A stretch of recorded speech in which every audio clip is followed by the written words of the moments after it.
Do a little mic check here. Does that sound all right for you? How about everyone else? Can you hear me all right? Never had any problems with modulation, I guess. My name's Mark Houston. I'm an alcoholic. And a power that I didn't believe in, didn't have much time for, separated me from alcohol and cocaine the morning of October the 19th of 1982. And if I believe my big book, and I do, that power, along with a daily course of action, working with the strict spiritual disciplines of the 10th and 11th and 12th step, have kept me from drinking. I always got to stay clear on what I'm supposed to do versus what God's supposed to do. Because I did the great God cop-out. God keeps me sober. Well, there's this idea there's nothing but God, so of course that's a part of it. But if you really read the 10th and 11th step, it says that you and I are sitting here sober because we're in fit spiritual condition, correct? And then there's about 5 or 6 pages of what we're supposed to do, of very intense, very specific stuff. Prayers to say. You're supposed to set aside some time in the morning and meditate. You're supposed to consider your plans for the day. You're supposed to ask for freedom from self. All kinds of things. And then there's a lot of tools that you're supposed to work with all through the day as you rub up against yourself. I'll talk more about this, but the 10th step is what I do once my hand is on the door and I'm coming out and interact with you. You do the 11th step in your home in the morning and in your home in the evening. But the 10th step you use when the game is on.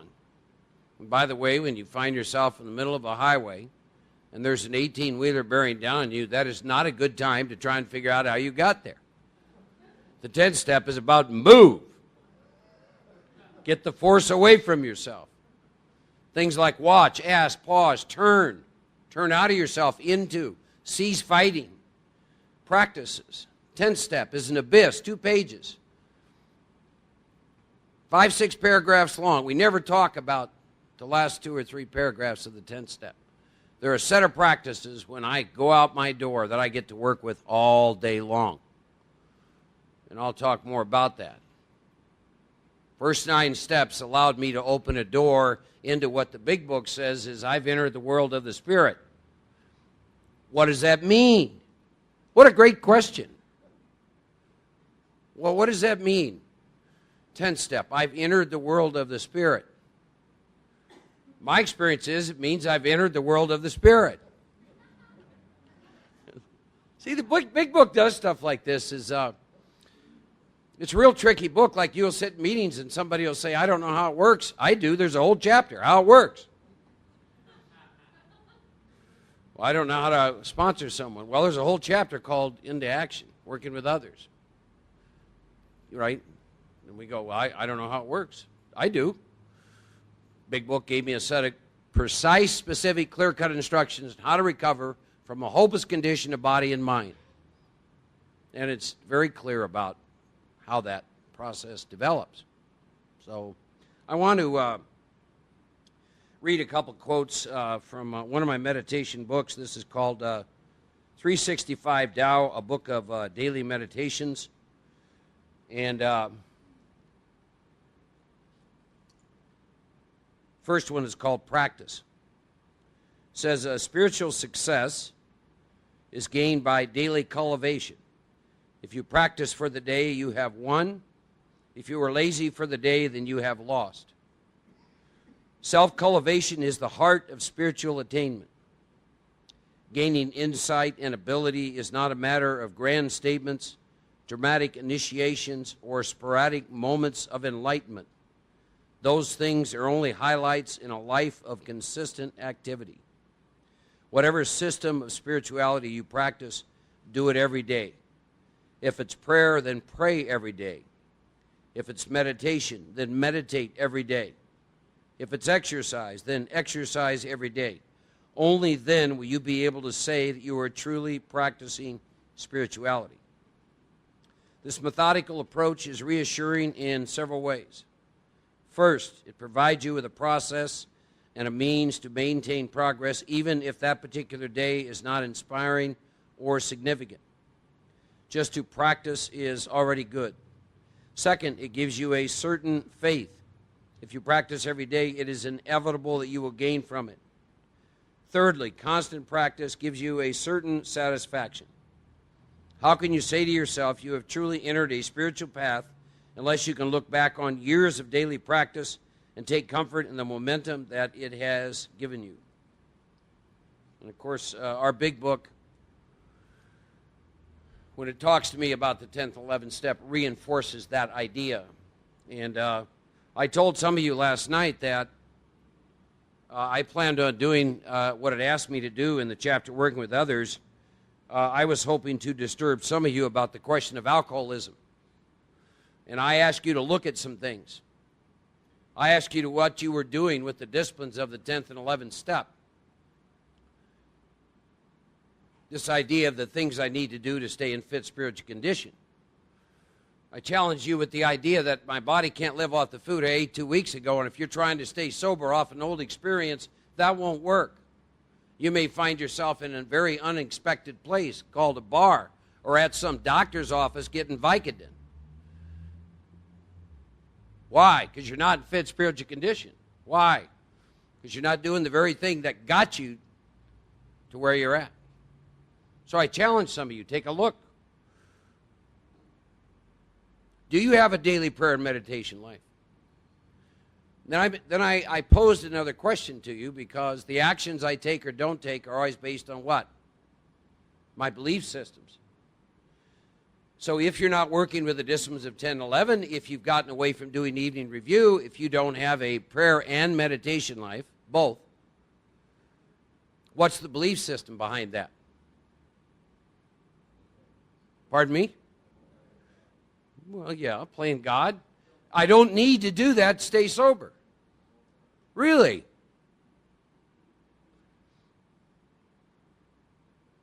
First step. 1/3 of the big book is devoted to looking at your first step experience. And there's 3 words. Again, these are words we don't talk about in our meetings that are very, very important around this idea of the mental obsession. First 33 pages, doctor's opinion, up to page 23, are designed to look at one thing. When I take a drink, do I lose power, choice, and control over how much? That's not a rocket scientist question. You just have to go into your experience. If your drug of no choice is something, another alcohol, such as cocaine or pills or whatever, you're going to ask yourself the same question. If I snort that line of cocaine, do I have power, choice, control over how much? And you only can answer that experientially. And if the answer is no, then you're powerless once it's in your body, correct? Not hard to work with. Pages 23 to 43 talk about what we talk about in the rooms about this idea of I have a mental obsession.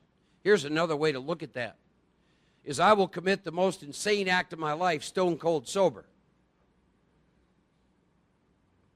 What do I mean by that? See, I could trick you. I could ask you all to give me a list of the 10 most insane things you've ever done, and I promise you that everything you write in the list would be under the influence of alcohol or drugs. Am I right?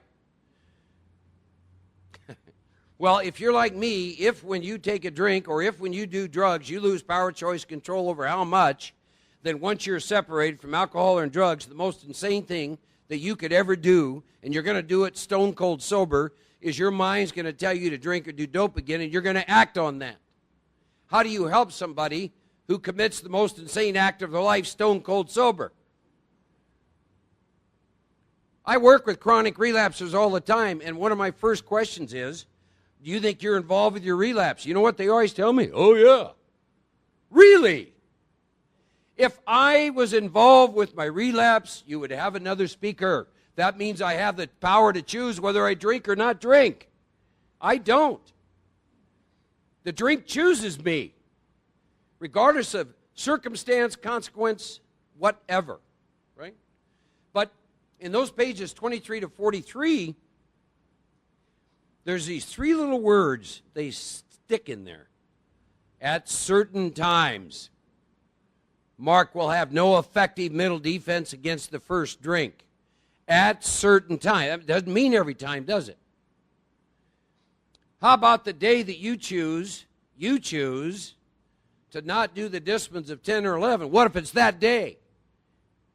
See, if you're not, as far as I can tell, if you believe this book, if you've had the experience I had and you believe this book, and the only reason you're staying sober is fit spiritual condition, then if you're not working with the disciplines of 10 or 11, then you have a belief system. You know what the day looks like when your mind's going to take you back to a drink. Would you agree with that? See? This program for me, one of the things I finally had to get very clear on, it's about a lot more than God. There's a lot of action in here. Lots of action. My experience is I've got to set the alarm clock to get up in the morning. Right? There's this whole thing of what's the most important relationship in your life, right? And people lie to me and say, God. And I go, really? How much time did you give God this morning? Ooh, about 5 minutes. See? Am I willing to get up early to set aside time? Get a little uncomfortable. Got a new mantra I'm working with this year. I'm here to build character instead of seek comfort. Sought comfort a lot of my life. Am I willing to build character? I get up between 4 and 4:15, Monday through Friday. Why? Because my life schedule is such I need to get up then to have an hour with this power, with this God, in prayer and meditation, doing what the big book says. Because here's what I have seen over time. The men and women who were my teachers and mentors and who worked out of the big book all die sober. What I've noticed about them is they're doing this stuff right up to the day they die. And I mean all of it. They're not just drinking, going to meetings, living off an old experience. They're doing the deal. They're writing current inventory. They're working with prayer. They're working with meditation. They're doing written evening review. See? Wow. But at certain times, I'll have no effective mental defense against the first drink. Am I living my life as though I know that? Do I even know what it means to be in fit spiritual condition? That's another great question, isn't it? Right? First step, illness of the body and mind, no human power. Once more, the alcoholic, the drug addict, at certain times has no effective mental defense against the first drink. Is that your experience? It was my experience. My first step experience, the first half of the first step, turned me into a seeker of power and ended the great debate. If you're like me, if every form of human aid did not work to keep you away from a drink, and if your experience is you'll commit the most insane act of your life sober, you better find some power. I tell people I'm Norwegian and alky, but I'm not an idiot. My experience showed me I needed a relationship with a power greater than myself, and quite frankly, I didn't care what you called it. I tell people this, you have a first step experience, you're willing to get dip, dunk, sprayed, and neutered to find God. You understand that? Steps 2 through 12 are not about 2 through 12, ladies and gentlemen. They're about your need for power. If you need power, 2 through 12 is like kissing a baby's butt compared to what whiskey does. Look what whiskey asks of you.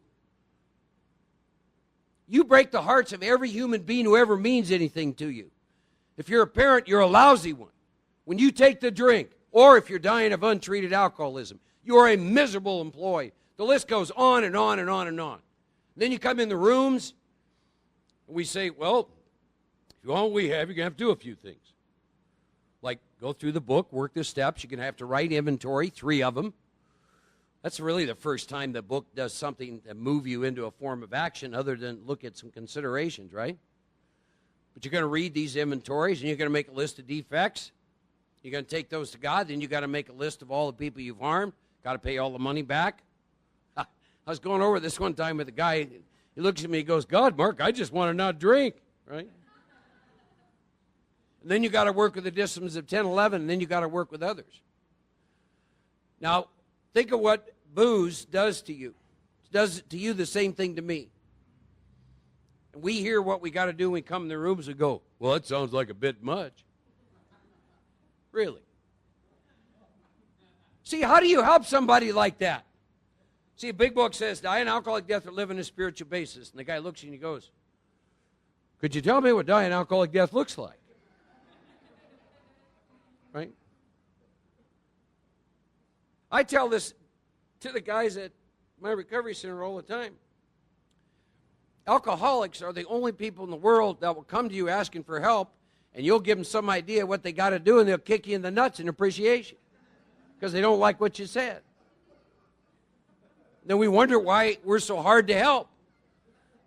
Right? First step. That's why I go back and revisit my first step every year. My first step is what keeps me in the rooms. My first step is what keeps me writing inventory. My first step is what's keeping me working with the disciplines of 10 and 11. My first step is what keeps me sponsoring men. These whiners and moaners. You know how new. I always got one or two new, needy, clingy. You know. See, who's going to do that unless you need to do that to live? To live. See? I go around the country a lot of groups, they sell chips, right? You guys have chips? You start looking around the number of chips picked up from 10 years on up. You start looking at 20, you start looking at 30, and it's non-existent. Where do you think these people go? You think they just go to church? I don't think so.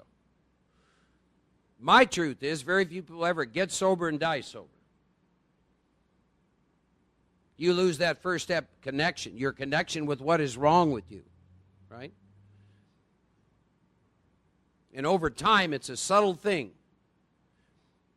You start just going to a little less meetings. You used to sponsor a bunch of guys. Now you're sponsoring one. It's very subtle. And then you're not calling your sponsors much. Then you wake up one day and you're out. Now you're up against yourself, and you can't get back in again. I tell the guys I work with, this AA is not for sprinters. It's for marathon runners. I know all kinds of sprinters. You know, they 6 months on fire, boom. I'll say, yeah, well, just keep coming back, right? It's for marathon runners. One day at a time. There's no quick fixes. See? Am I willing to do that? Am I willing to do that process? I want to read one more reading, and then I'm going to move into the fourth step. I don't know, are there any of you in here struggling on the God issue? Any of you struggling with the God issue? Raise your hands. One person, two people. The rest of you are liars.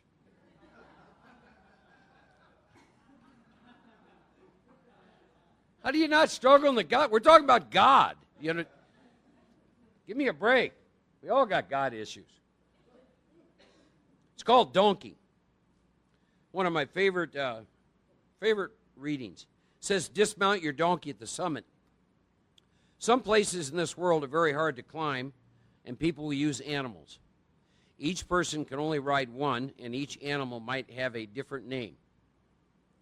The riders go up the trail in different orders, and they will discuss their varying opinions about their experiences. They may even have conflicting opinions. One traveler may think the trip thrilling, another may find it terrifying, and a third may find it boring. At the summit, all the travelers stand in the same place. Each of them has the same chance to view the same vista. The donkeys are put to rest and they graze. They are not needed anymore. We all travel the path to God. The donkeys are the various doctrines that each of us embraces. What does it matter which doctrine we embrace as long as it leads us to the summit? Your donkey might be a Zen donkey. Mine might be a Tao donkey. There's the AA donkey, the CA donkey, the Back to Basics donkey, the Big Book Thumper donkey. There's Christian, Islamic, Jewish, and even agnostic donkeys. All donkeys lead to the same place. Why poke fun at others over the name of their donkey? Aren't you riding one yourself?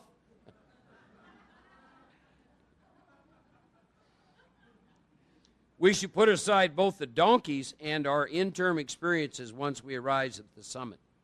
Whether we climbed in suffering or joy is immaterial, we are there. All religions have different names for the ways of getting to the holy summit. Once we reach the summit, we no longer need names, and we experience all things directly. Boy, that says a lot, doesn't it? So I'm going to talk about the AA donkey. It was the AA donkey that got me to the summit.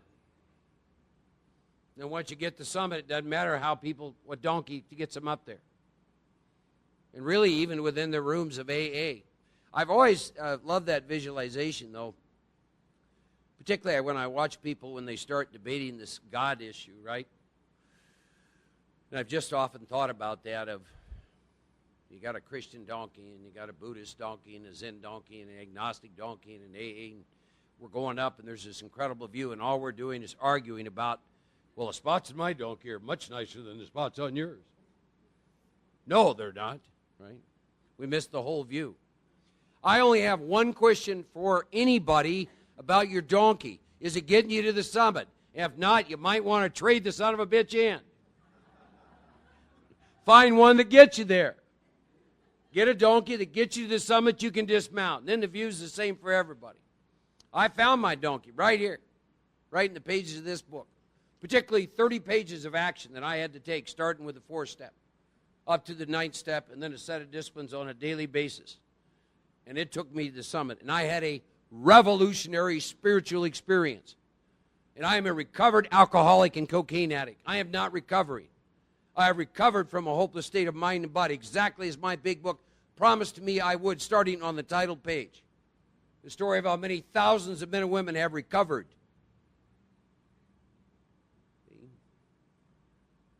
I claim that. Get a Concordia. See how many times the big book used the word recovering. That false humility, I always be recovering. That is inconsistent with the book. You don't have to believe me. Read your book. Right?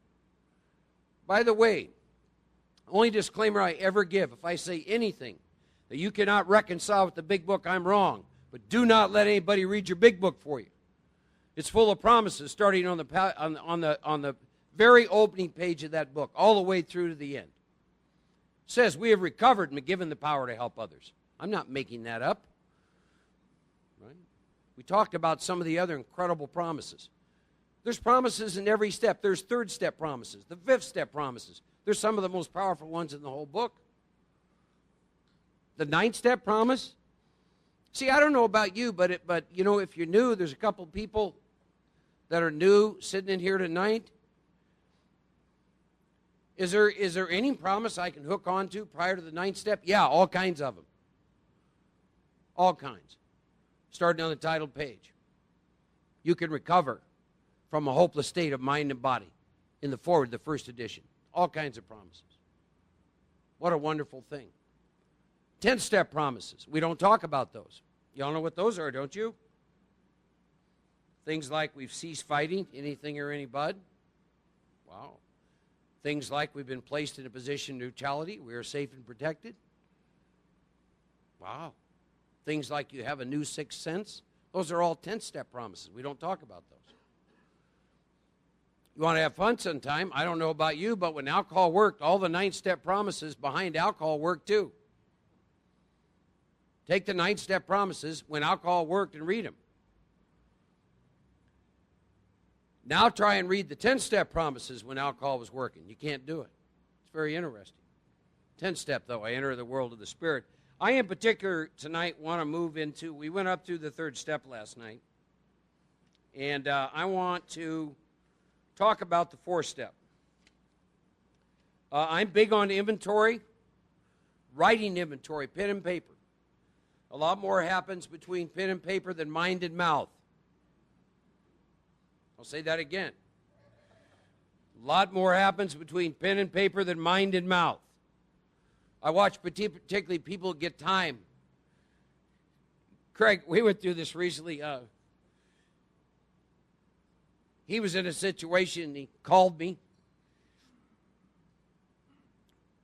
And there was the ex-husband was making the call. My pal Craig was non-existent. The reason I knew that, it wasn't even high. It's just, I got to talk. Hold phone out to here. He didn't draw a breath for like 5 minutes. So it gets done, and I said, well, I hope you're sitting alongside the freeway instead of driving. No, I'm driving. When you get back to Austin, I want you to take a pen to paper, and I want you to write some inventory, and I'm not going to talk about this again until you do. He called me 2 more times trying to get me to talk about it. Because that's an easier, softer way. Somehow I'll talk about it. I'll make it go away. It doesn't go away. It just simmers. Then something else happens. Boom, comes up again. 4-step is not about recreating yourself in your own image. 4-step is about face and be rid of that which has you blocked from power. The 4-step is where you get entirely rid of self. That's why it's such a powerful tool. Take pen to paper. So we talked last night about the 3rd step, and I want to reiterate where the book really starts telling me what's wrong with me. And I've always thought they were very cruel when they introduced this to me, because it really starts to take place on page 62 of the book, right? And then you have the 10 pages in the doctor's opinion. Now, that's 72 pages of information before they finally start telling you and I what's wrong with us, and the word alcohol or drugs is not in there. Now, that's cruel. That's not right. Why couldn't they have done that in the beginning? See, I thought when I came in the rooms and it said Alcoholics Anonymous, this was about me not drinking alcohol, because I thought my problem was alcohol. 72 pages in the book, they say, no, selfishness, self-centeredness is the root of your troubles. See, I thought it was vodka, Jack Daniels, cocaine, right? And then it describes how you and I live our life when we're selfish and self-centered. We go through life being driven. If you have not looked that word, look the word driven up. And you will find the word driven implies you have no choice. Here's how it looks for me when I'm into self-will. Limo pulls up in front of my house. I go out and get in. The driver turns around. He says, hi, Mark. My name's Fear, and I'm going to drive your ass today. And he does all day long. The next day it's self-delusion. The next day it's self-seeking. The next day it's self-pity. But I'm being driven. Why? Because I'm into self-will. I'm into me. Choice. Choice has nothing to do with it when you're being driven. By the way, there's nothing worse than sitting in the rooms of AA sober for a while, thinking you're choosing the course of action that you take on a daily basis. I'll tell you what woke me up to the fact that maybe I wasn't choosing, maybe I was being driven, is I looked at courses of action I began to take in sobriety that were not in my highest good. And it occurred to me I'm too intelligent to choose that course of action. That maybe I better start looking at the idea I was being driven with no choice. Right? So that's something for you to think about. So driven by 100 forms of fear, self-delusion, self-seeking, self-pity. Now I want you to think about inventory as I cover this with you. Let me ask this question. How many of you have written inventory, say, in the last 4 months? Okay. So, driven by 100 forms of fear, self-delusion, self-seeking, and self-pity, I step on the toes of my fellows. Column 1 of your inventory, resentment inventory. They retaliate. Column 2, why you're angry. Sometimes they hurt me. Third column, how did it affect you? See me without provocation. I didn't do anything. But it says we invariably find. Invariably means every time. We invariably find at some time in the past, we have made decisions based on self, third column, which later placed me in a position to be hurt. If that is true, Every single time I've ever written inventory, I should be able to go back and see that at some point in time I made decisions based on self which placed me in a position to be hurt. Now, sometimes that means going back 10 to 15 to 20 years. But my experience is this is true. Then the book goes on and talks about some of my troubles are of my own making. Your fourth column. Think about this. It's Groundhog Day stuff. If you're in self-will, you're going to go through life being driven by what? 100 forms of fear, self-delusion, self-seeking, self-pity. You get up in the morning, the voices are talking. Let's go. Got to go to work. Got to sell. Got to do boom, boom, whatever. Got to arrange all these people to fit you. Got to. So you begin this course of action. Your course of action conflicts with theirs, and some of them get upset with you. And they do what the book says. They retaliate. And then your feelings are hurt. Then you bring that crap into my meeting instead of write inventory on it. No. But that's what happens. And that happens long enough, and then you and I start to get diseased. And then one day the voice says, at a certain time, Mark, I know what would treat that. Is a drink or a drug or a line. And if I'm not in fit spiritual condition, I'll act on that. Commit the most insane act of my life, sober. So all my troubles are of my own making. Until it goes on to say, my troubles arise out of me, and I am an extreme example of self-run riot, though I do not think so. Now the book gets a little more serious about our dilemma. Above everything, we alcoholics must be rid of the selfishness we must, or it kills us. See, if you're not working, this is my experience, if you're not working with the daily disciplines of 10 or 11, your selfishness is growing and growing and growing. You cannot defeat your ego. See, I don't care how long you're sober. You cannot defeat your ego. It will take the best of us. That's the whole purpose of the disciplines of 10 or 11, is to wake yourself up to your selfishness. All that happens when you get sober over a longer period of time, your stage characters change. That's all that happens. They get nicer and kinder, and more spiritual and more evolved. But it's still all tricks of the ego. That's all. They just change. They're craftier. Get kinder, right? But you can't defeat the ego, you see. So it's interesting. We must get rid of the selfish. We must, or it kills us. And, of course, God's name is in the next sentence, and our name is not. My self-will cannot eliminate my self-will, which is why all the self-help books in the world don't help people like us. I'm okay, you're okay, and the cat's okay. Doesn't work. What works for me is I'm an ass, you're an ass, and I'm okay with that. See? That kind of stuff doesn't work for me. I've tried it. I have. I really have. I've tried to self-will myself into being a nice person. It doesn't work. It goes against my very nature, right? The big book earlier talked about that. It talks about even when Mark's motives are kind. He is selfish and self-centered. Watch out! Right? That's why I told you the other night. Now, nice alkies scare me because I know better. Thank God we were given the AA donkey. It allows us to function in the world. See, they sent us, they give us our own tribe. We got to meet, see, only with each other. And other people don't understand us. Now it goes on, it says there often seems no way of entirely getting rid of self without God's aid. I told you this last night.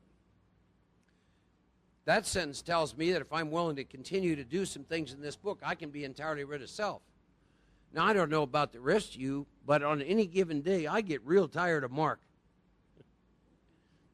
You know what I'm saying? See? Can you imagine that? Entirely rid of self. See, Craig came up to me one day and he says, I want to become enlightened. And I said, well, I'm sorry to hear that. And he said, why? I said, because the part of you that wants to get enlightened, if it happens, you will not be around to recognize it. He said, well, I don't want to be enlightened if I can't recognize it. Right? I can be entirely rid of self with God's aid. How does that happen? The steps. 4, 5, 6, 7, 8, 9. Make amends. Discipline 10, 11. Do it again. Do it again. Do it again. Entirely rid of self. Amazing. Amazing process. And then it goes on and talks about you and I have this moral and philosophical convictions galore. I'm going to be a neat guy, pay taxes, honor my relationships, be a man of integrity. I'm going to work out 6 days a week, get buff, quit all bad vices, eat nothing but nutritious food. How's that working for you? Not good. See, going to buy 14 books as I'm trying to do all this, and then I turn around and give him the next alky who's going to try that because they don't work for me, and. So I see that this is me. I can't live up to it even though I would like to. Neither can I reduce my self-centeredness by wishing or trying on my own power. See, here's where I'm up against when I look at this second and third step and move into the fourth. My own power versus do I need God's power? That's where the rub is. I had to have God's help. Do I? Yeah. So then the book said this is how you're going to get God's help. Earlier on, the book told you and I where we're going to find God, deep down within. Matter of fact, it says in the final analysis, that's the only place that we'll find God. Tell the men that I work with that this is a neat deal. The very power I need dwells within me, but I'm blocked from it. Call it a jewel, call it whatever, but it exists within and I'm blocked. 4 through 9 will remove that. And the very power that I need to change and transform my life, I don't have to go anywhere. I can find it in CABO, Austin, Texas, anywhere. What a wonderful, incredible thing if I'm willing to just take a course of action. See, I don't know about the rest of you, but that was like a Cheech and Chong moment. I had this idea somehow I had to go somewhere to experience God, and that God was out there. The idea that I'm going to have this experience internally was a whole new concept for me, right? So here's how I'm going to get God's help. I got to quit playing God. I gave some of you an assignment if you wanted to try it last night. Make a list of your areas currently in your life in which you like to play God. Any of you do that, by the way? Seriously, that's a great exercise. Did you do that? Good. In your head? It's kind of funny, isn't it? Seriously. See, the reason I wanted to throw this out to you, I don't think you're much different from me. I think most of you have a whole bunch of areas you want to play God in. You've just been sober long enough to pretend you ain't got that going on. See? That makes sense? You understand what I just said to you? Remember, you get craftier. See, the toolkit of self-will, the longer you're sober, it's just craftier, that's all. You'll use kindness. Let me get that for you. Right? Still a toolkit of self-will. But it talks about the reason you and I are going to quit playing God is because me playing God doesn't work. Do I believe that? Do I believe that? Yeah. Yes. Every time I go back and look at this, where am I playing God? And do I believe that me playing God doesn't work? Yes. Why is that important? Because somewhere in here, there must be a collapse of the self. A collapse to the point to understand that you're part of a greater whole and you don't have a clue about any of it. How long people are supposed to be here, how long they're supposed to live, you name it. Where you live, all of it. It's that kind of a collapse. You understand? That kind of a collapse. Where you become a part of a plan. See? You're going to quit playing God. What does that mean for me? It means where I live, who's in my life, who's not, where what I do for a living, all of it. All of it is in the hands of someone else. The only thing I worry about is what's within my control. What do I mean by that? This morning, what time I got up, setting the alarm clock, doing the disciplines of the 10th and 11th step this morning. If I wanted to work out today, I could do that. If I wanted to eat right today, I could do that. All kinds. That's what's within my domain. The rest of it is not. It just isn't. I'm along for the ride. See, I kind of like living in Denver, Colorado. If I'd have seen it, I'd never got to Texas. I've been in Texas since 1991. My resistance, the way I wound up there, was I wound up going there through a nut house. Don't resist this thing. See? God wants you in Texas, you're going to Texas. See, I didn't know for the longest time why the book warns you and I when we make this third step decision.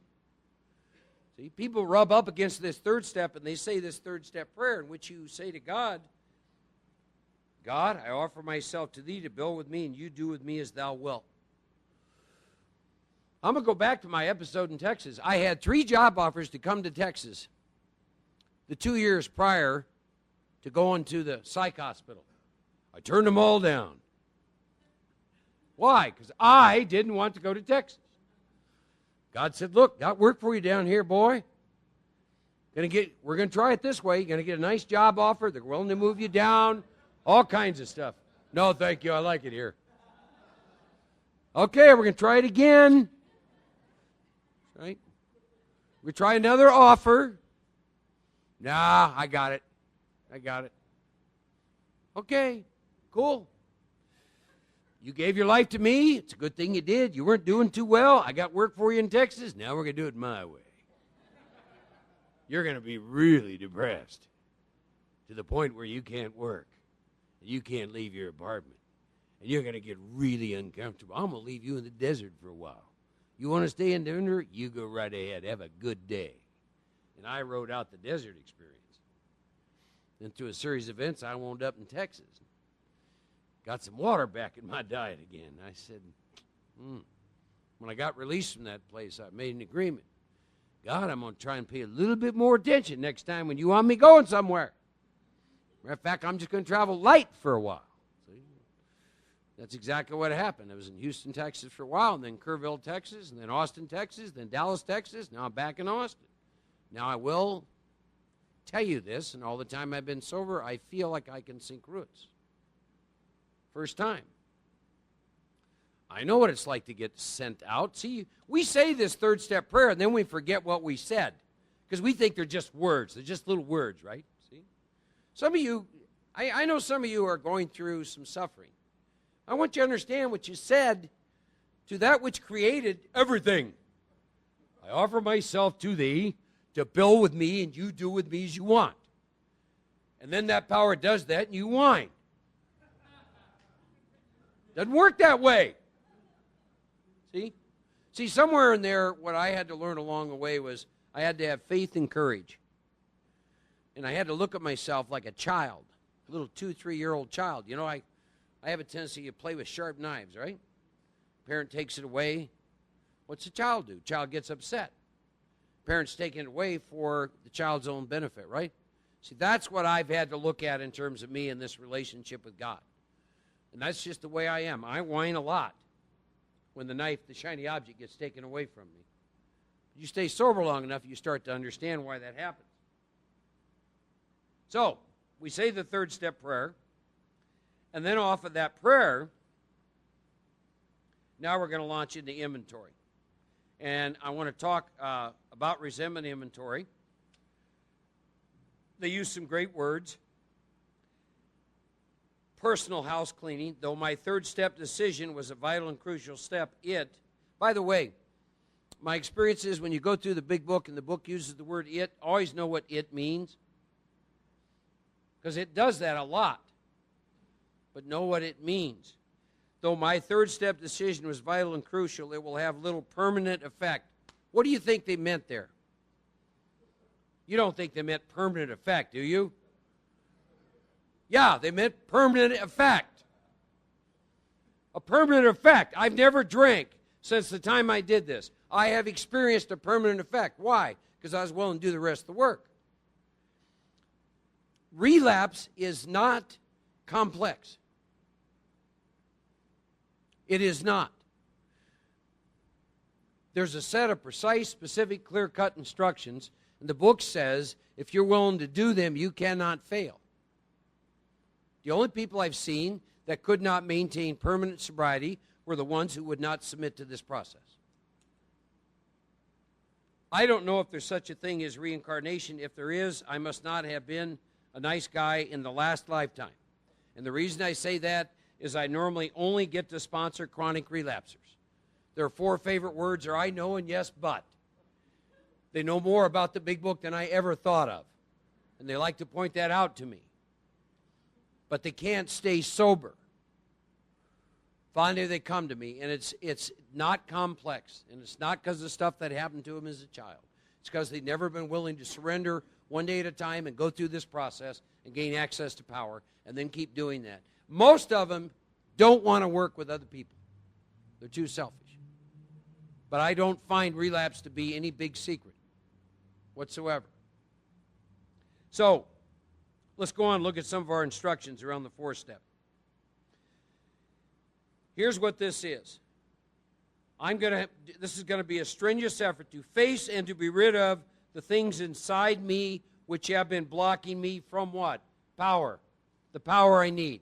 That's the only reason I write inventory, ladies and gentlemen. There is no other reason. I need access to power, and I'm blocked from it. Here's where the book starts to tell you and I that my liquor or my drugs is but a symptom. When you go to a doctor, what does the doctor do? He asks you a series of questions if you're not feeling well, correct? And what do you report to him? Symptoms. Does he treat the symptoms or the problem? He treats the problem. Your drinking and or your drug use is not the problem. It is a symptom. You get that? Earlier, the book told us what the problem was. You remember what that was? It said above everything we must be rid of what?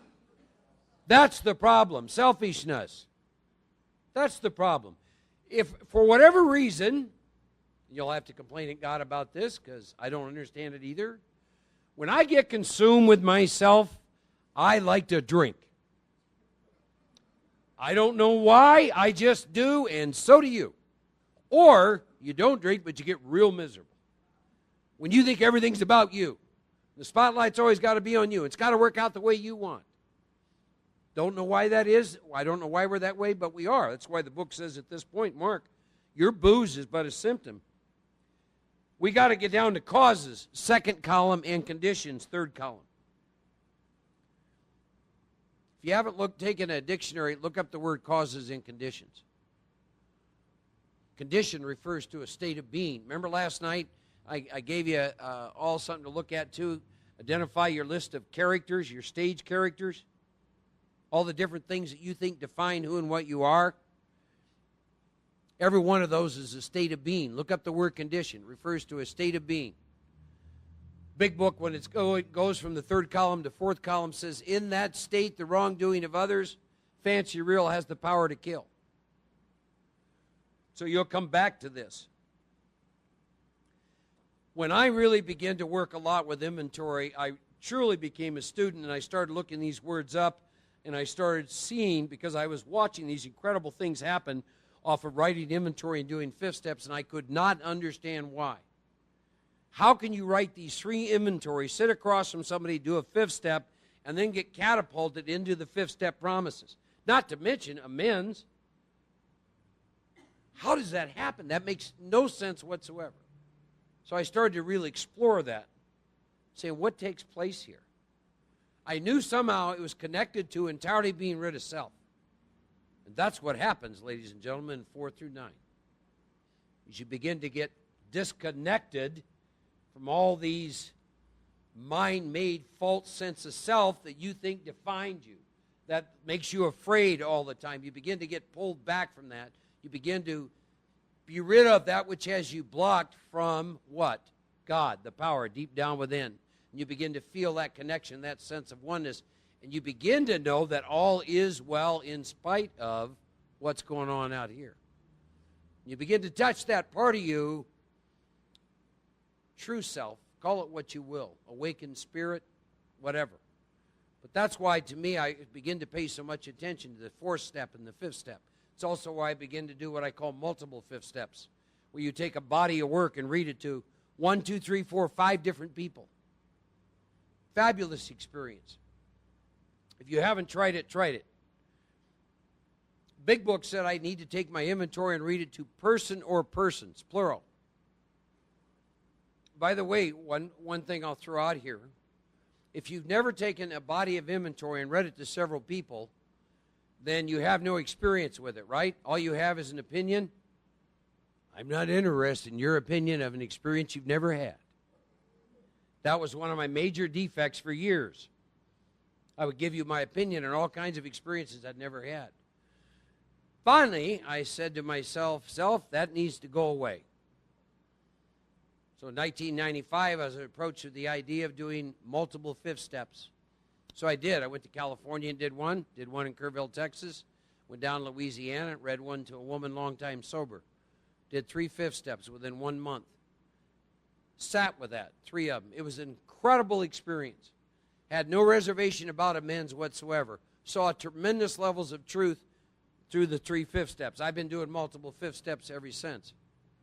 Now, when I had an opinion and no experience, I didn't do them. I'll tell you what I realized in hindsight is my ego was scared to death that it was going to get broken down. Right? Let me see if I can explain what I mean by that for just a moment. You know, a lot of times you go in meetings, they'll have meetings on forgiveness. Ever been to a meeting on forgiveness? This is my experience. I don't have to operate with the concept of forgiveness. Here's why. If I'll do inventory work, the part of me that would need to forgive dies, and there's nothing to forgive. See, the ego, to the ego self, all I do is enhance the memory if I'm working on trying to forgive you. It gets worse for me. It doesn't get better. What has to happen is the part of me that would need to forgive better die. And the only way I know how to do that is steps 4, 5, 6, 7, 8, and 9. So, let's talk about it. You're going to make a list of people, institutions, or principles with whom you're mad. Whenever I write inventory, I write down. Why? Because the instructions. They gave us, make a list, and they put a period. They didn't say right across. So I stop, I say a prayer, and the names flow. People, institutions, principles. When I first started writing inventory, I didn't have many principles, and the reason is, on my inventory is because I didn't have many principles. And over time, I began to understand what principles were. And I didn't like a lot of them. And I wrote a lot of inventory on them. I love writing the second column. That's where I'm angry. And I use bullets. And I don't pull any punches. And I try and describe behavior specifically. Right? Recently, wrote some inventory. The second column gets to be very, very important in terms of your third and your fourth column. So now I'm done, and now I have a list, people, institutions, principles. Now I have my second column. And now I like to take out a legal pad, and I write the name at the top, and then I write the second column, and now I'm going to write my third column. Now, the big book presents to you and I 7 areas of self that are hurt, threatened, or interfered with. Those 7 areas are self-esteem. That's how I see and feel about myself behind my resentment, right? Pride, that's how others see me. No one should. Ambition, it's what I wanted. It's what I wanted you to do, right? Security, what I need to be okay. Personal relations, same sex. Sex relations, opposite sex. Money, 7 areas of self. This is what I've learned over time. Third column is where you're playing God. Do not write the third column from an aspect of low self-esteem, because God does not have low self-esteem.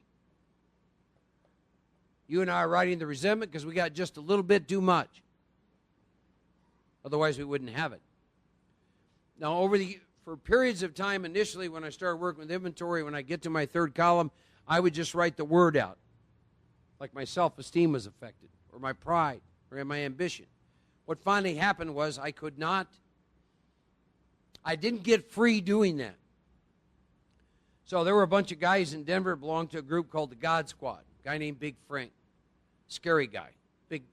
Biggest hand and heads on any guy human I ever met. Ex-sheep herder turned lawyer. He's dead now. He died with about 42 years sobriety. Brilliant man.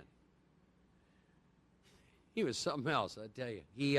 But he did a thing called Theater of the Lie. And they really, really expanded on the third column, self-esteem. I'll give you an example how I do this. I recently wrote inventory on a guy that I'd done some work with. Column 2, and I'll paraphrase. Doesn't walk the walk. He's a liar. See? Talks the talk, but doesn't do the deal. Remember I told you we all got stage characters? So guess who's writing this inventory? The sponsor. He's making the sponsor look bad here. Right? See? I also put down there that he was a poor employee. That was in there. So I had 3, 4, 5, 6 things. Now, were those true? Yes. How am I going to make the second column into a lie? Because I have to. If I'm going to write inventory, I've got to turn that second column, what I think is the truth of the second column, and turn into it a lie. So here's the first thing I see. In order for me to write anything in the second column, in the third column, I'm God. So under self-esteem, I'm a step worker. Judgment. I'm walking the walk. I'm a good employee. Judgment. You follow me? Everything I wrote in the second. Under self-esteem, I think I'm exactly the opposite, which is the only reason I wrote it there to begin with. I didn't write this inventory because I suffer from low self-esteem. I got just a little bit too much. Pride. No one should see a sponsee of mine not doing the deal. Wow. No one should not give their employer a fair day's work. Ambition. What do I want? I want him doing the deal, walking the walk, giving me a fair day's labor, and growing balls. I did. Right? Security. What do I need to be okay? I need people I've done the work with to act like men of integrity to be okay. Whoa. I'm up against some stuff, aren't I? Right? See? Sober long time. I like this guy. Look what I'm up against here. Little inventory in the second column, right? I'm in my 26th year. Bullshit. I'm fighting for my life. This is about drinking whiskey. Right? I'm upset about whether he's walking the walk or not. Yeah, I am. You bet I am. Right? Personal relations. Real men honor other men who've helped them. Right? Wow. Isn't that interesting? Money. Pocketbook. I am my money. Right? Don't mess with my money. Now, that's my third column. You see how I play God in that third column? Remember last night I gave you a little visual? You all went home, sit in your little amphitheater. You're up in your little throne chair, looking at all these people in your life you're trying to arrange. If your arrangements would only stay put, if only they'd do as they wished, you'd be happy and satisfied, right? So you start to look at this. He's sitting out there. Then I move over to the fourth column. What mistakes did I make? Well, let's see. This is the third time I've hired this guy. The first two, I had to fire him too, right? Why did I do that? Because I'm too lazy to interview anyone else. I got shit to do. See, I love writing inventory. There's all kinds of stuff in there. Amazing. And what I did is, what I wrote in the third and fourth column, because everything, by the way, that I wrote in the second column that I resented was the truth. But my third and fourth column turned that into a lie, because at the end of the day, my troubles are my own making. You see how free I got? Wow, what a deal. And then I write fear inventory. I've written fear inventory a lot of different ways. My current one, I just did a 2-column fear inventory, but I work with my current fears. Remember I threw out to you last night, try something. All of you, if you take the last week or two, you've had reoccurring fears go through your mind. This is not where you got 50 or 100 of them. It's the ones that keep going through your mind, the stuff that you're rubbing up against now. So column 1, what's the fear, right? Column 2, why do you have the fear? For example, who's got a fear? Give me a fear you're working with. Anybody. What is it? Okay, so what's the fear? Okay, so you're afraid because she's going to have a baby, and the reason you have it is you've never been a father before. Okay, good. Give me another one.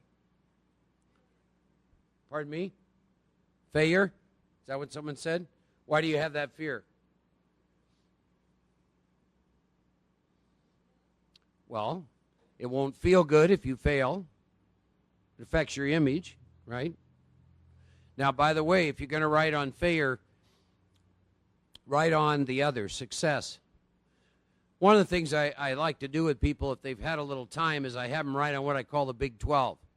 Failure, success, acceptance, rejection, sobriety, drinking, God, no God, God, agnosticism, living and dying. Let's see, what's the last one? Oh, well, I mentioned acceptance, rejection. I came up with those because I've listened to so many inventory and written so many. Those 12 cover the bulk of most fears. Oh, that was the other one. Everyone has this big fear of abandonment, right? Well, I'm gonna see if I can help you with this fear. The reason you have it is because it will happen. It's supposed to happen. You and I live in a world of impermanence. It started the minute I was born. I've been abandoned ever since by everything that meant anything to me. That's why I turned to God. Wow. And I live in that. And I take that into an ever-changing life situation in which everything that I think is going to give me some sense of satisfaction will abandon me and will leave me. But being connected to God, that oneness, that never leaves me. And all is well. And it's all on loan. And it's impossible for me to be abandoned anymore.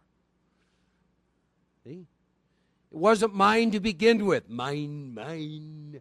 My car, my AA group. Anytime you use that word, you're going to be writing some inventory. My wife. Watch, pay attention to your language, ladies and gentlemen. My job, my home, mine. It's where all your inventory comes from. It's where all your fear. You think that shit, you own it. You think it defines you. You have attachments to it. So you walk around afraid all the time. Mine. See, it's a paradox. When my life was simple, living in a one-bedroom apartment, no big deal, right? Now I've got $3 million worth of property that the company I started sits on. Do you think there's more fear associated with that by chance? See, that's not right. See, I was taught you get more, right? Actually, there's not more fear associated with that. There would have been at one time. But there's not. We're the world like a loose garment. Move in, move out. It's all on loan. See? No attachments. Present moment. God. Rid of self.